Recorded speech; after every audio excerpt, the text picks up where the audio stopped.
بسم اللہ الرحمن الرحیم اعوذ باللہ من الشیطان اللعین الرجیم بسم اللہ الرحمن الرحیم الحمد لأہلہ والصلاة علی اہلہا اما بعد فقال اللہ سبحانہ وتعالی فی محکم کتابہ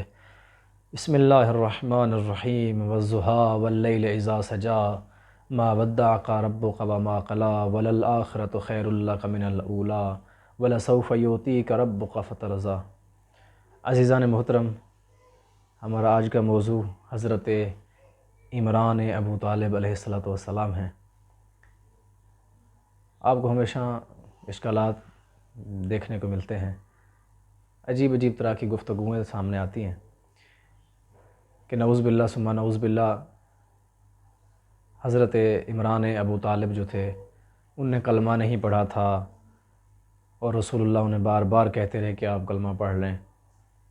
میں 2 سے 3 چیزیں آپ کی خدمت میں عرض کروں گا اسی حوالے سے۔ بحث بہت لمبی ہے لیکن میں 2-3 گزارشات آپ کی خدمت میں کرنا چاہوں گا، فیصلہ آپ کا ہے۔ سب سے پہلی گزارش، خداوند متعال قرآن میں فرما رہا ہے اپنے حبیب سے مخاطب ہو کر، والضحیٰ، مجھے قسم ہے ابھرتے ہوئے سورج کی، واللیل اذا سجا، اور مجھے قسم ہے ڈھلتی ہوئی رات کی،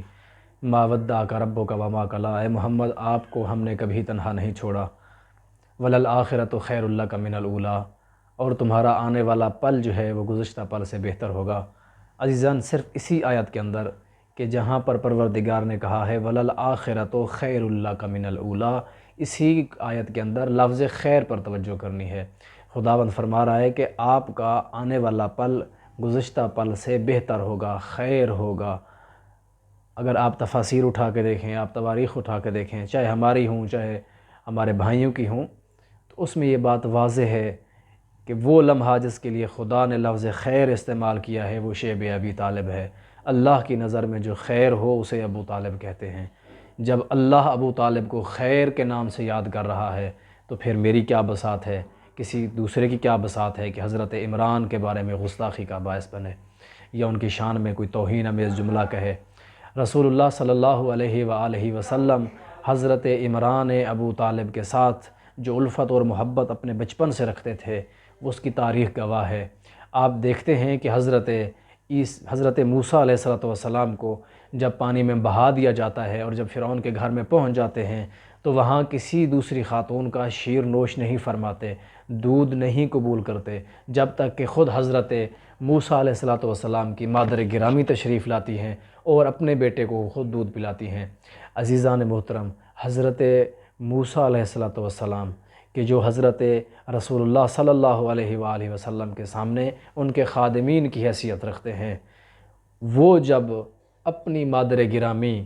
کے علاوہ کسی دوسری خاتون کا دودھ لینا، شیر لینا قبول نہیں فرما رہے تو یہ کیسے ہو سکتا ہے کہ محمد مصطفیٰ احمد مجتبیٰ صلی اللہ علیہ وآلہ وسلم اپنی زندگی کا بچپنا، اپنی ابتدائی سال ایک کافر کے گھر میں گزاریں، کھانا بھی اسی کے گھر میں کھائیں اور رہائش بھی اسی کے گھر میں رکھیں۔ عزیزان، رسول اللہ کے بارے میں کہا جاتا ہے کہ رسول اللہ نے آخری وقت حضرت ابو طالب سے کہا کہ کلمہ پڑھ لیجئے۔ ہے تو خطیبانہ جملہ لیکن میں کیونکہ خطیب نہیں ہوں لہٰذا آپ کی خدمت میں اس کے باوجود عرض کر دیتا ہوں۔ حضرت رسول اللہ کے بارے میں ہے کہ انہوں نے حضرت عمران کے کان میں کہا کہ چچا جان کلمہ پڑھ لیجئے، آپ کو آخری وقت ہے تاکہ اسلام کی موت آئے آپ کو۔ برادران، جب رسول اللہ صلی اللہ علیہ وآلہ وسلم نے میدان غدیر کے اندر 1.25 لاکھ حاجیوں اور صحابیوں کے مجمع میں کھڑے ہو کر مولا متقیان علی ابن ابی طالب علیہ السلام کا ہاتھ پکڑ کر اقرار لے کر فوقیت کا ارشاد فرمایا، جس کا میں مولا ہوں اس کے علی مولا ہیں، لوگوں کو تو علی ابن ابی طالب کی وہ ولایت کا اعلان نہیں سنائی دیا تو رسول اللہ کا حضرت عمران کے کان میں یہ کہنا کہ اسلام قبول کر لیں یہ کیسے سنائی دے گیا؟ اگر تو آپ یہ مانتے ہیں، اس حد تک قائل ہیں کہ رسول اللہ نے نعوذ باللہ واقعاً ایسا ہی ہوا ہے کہ اپنے چچا کے کان میں کہا کہ کلمہ پڑھ لیجئے، تو پھر اس بات سے کیوں انکاری ہیں آپ کہ حضرت امیر المومنین کے لیے ولایت کا اعلان نہیں ہوا یا ہمیں یاد نہیں ہے یا غدیر کیا ہے؟ اس طرح کے بہانے بازیاں، یہ کیا ہوگا پھر؟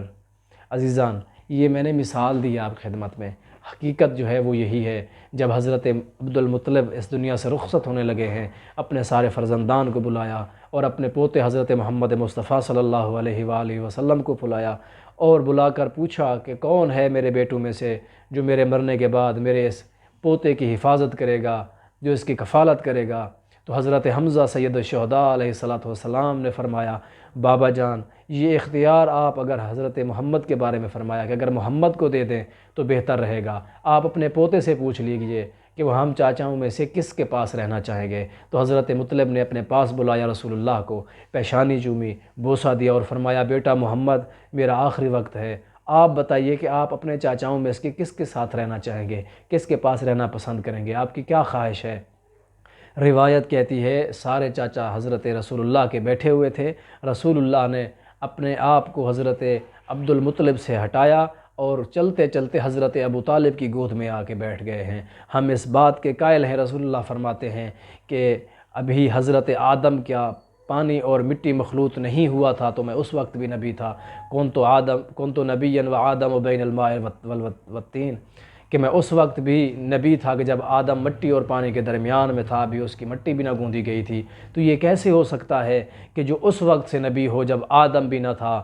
اور آخر یہاں کیا ہوتا ہے کہ رسول اللہ اس دنیا میں موجود ہیں، اپنی زندگی کے اختیارات اور کفالت حضرت ابو طالب کو سونپ رہے ہیں؟ اس کا مطلب صرف یہی ہوتا ہے کہ حضرت عمران علیہ السلام کے ساتھ جو دشمنوں کا بغض ہے، جو لوگوں کی دشمنی ہے، ان کے ساتھ جو عداوت ہے، اس کا صرف اور صرف ایک ہی سبب ہے، وہ یہ ہے کہ وہ حجت خدا علی ابن ابی طالب علیہ السلام کے والد بزرگوار ہیں۔ اور اسی طرح حضرت خدیجہ سلام اللہ علیہا کا بھی جملہ عرض کرتا چلوں، حضرت خدیجہ سلام اللہ علیہا کے جو کہ زوجہ رسول اللہ صلی اللہ علیہ وآلہ وسلم ہیں، اگر لوگوں کے دماغ کے اندر ان کے بارے میں عداوت اور دشمنی ہے تو وہ بھی صرف اور صرف اسی وجہ سے ہے کہ وہ سیدہ کونین فاطمہ الزہراء سلام اللہ علیہا کی مادر گرامی ہیں۔